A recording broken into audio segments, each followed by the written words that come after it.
اللهم ذكرنا منه ما نسينا وعلمنا منه ما جهلنا وارزقنا تلاوته آناء الليل وأطراف النهار واجعله حجة لي يا رب العالمين. صدق الله العظيم.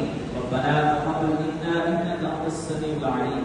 اللهم ارزقنا بكل حرف من القرآن حلاوة وبكل جزء من القرآن جزاء.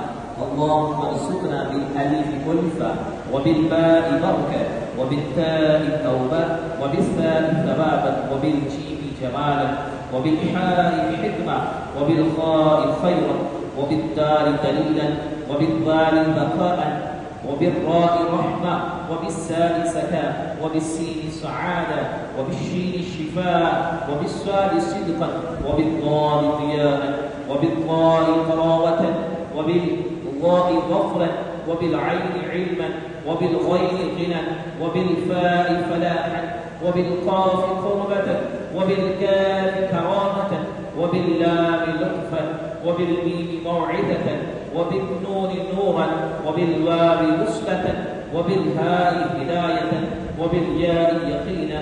اللهم انفعنا بالقرآن العظيم وارفعنا بالآيات والذكر الحكيم وتقبل منا قراءتنا وتجاوز عنا ما كان في تلاوة القرآن من خطأ أو نسيان.